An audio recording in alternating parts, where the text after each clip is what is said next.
The thing is, like, typically now there are these different sign conventions that people actually use. So the most common would be, so we have actually these bending moments and then shear force, right? So we have to choose actually some sign convention to make sure, okay, we are able to kind of distinguish between a positive response and a negative response. So typically what happens is, say if you have a beam which is subjected to a moment such that it produces tension at top, tension at bottom, and compression at top due to flexing of the beam, so that's considered like a positive bending moment in the beam. And then say if you consider the shear force, in that case, if there's a beam section, say elemental length considered dx.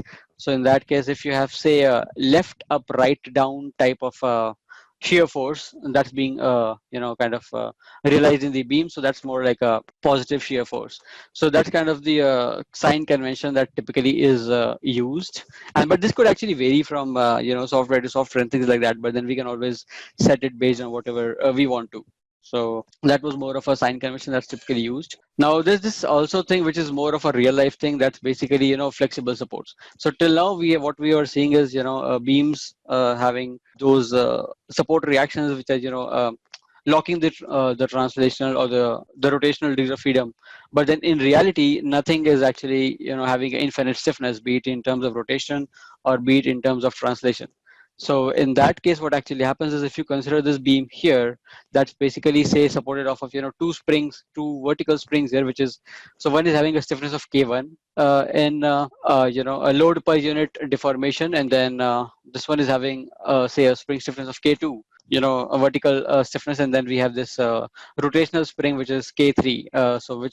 So what all of these K1, K2, K3 mean is, K1 means like if you apply unit deformation, unit translational deformation rather, in this spring, it would produce a force of K1. Similarly, here, if you apply a translational deformation in the spring, you would come up with a force of K2.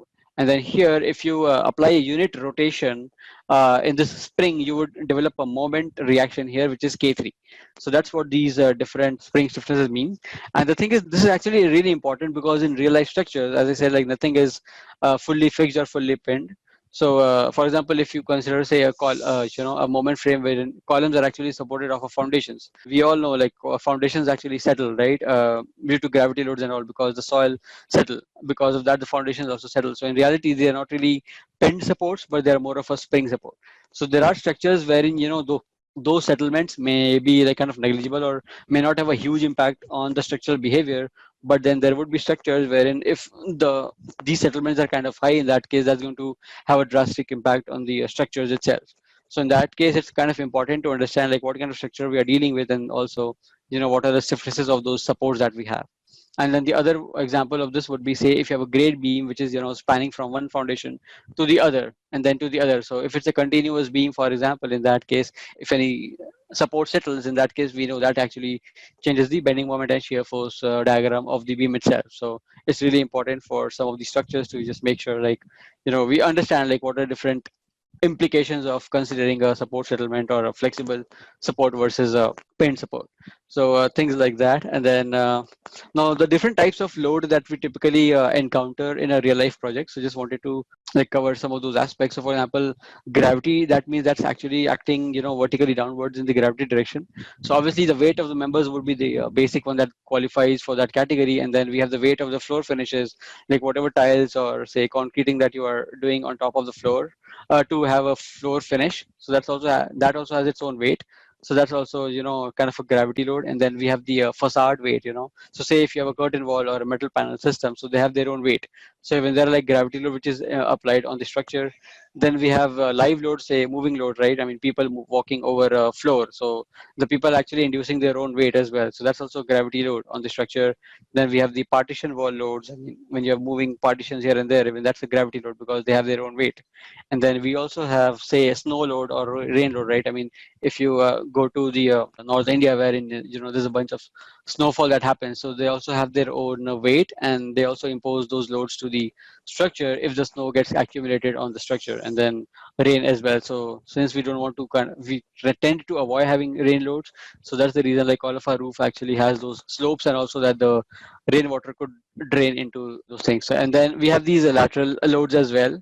So first of all, say if you have a retaining wall which is retaining pressure from the earth, so that's like a earth pressure that we typically use, and then fluid hydrostatic pressure. So if you have a groundwater table, so even that induces a horizontal pressure on the wall itself. So that's again another type of load which we typically consider, which is lateral load.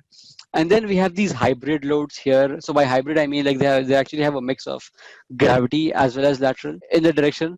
So lateral load is something which is actually, say, acting horizontally, and then the gravity load is something which is acting vertically when you're looking at the elevation of a building. And then hybrid is something which can induce the load in both the direction, right? So for example, if you consider a blast force, if there's a blast in a building or near a building, in that case, that could induce both lateral load as well as vertical load. And then obviously we have wind loads and then seismic loads. So wind load is also considered in hybrid thing, because typically we consider wind as lateral, but then if you consider any sloped building or a sloped roof, in that case wind actually induces some uplift on the roof and downward load on the roof as well. So that's the reason this is considered as hybrid. And similarly seismic load as well, because when the ground shakes, it's not always the thing is like it always shakes horizontally, it also shakes vertically as well. So these are the different types of load that we typically deal with.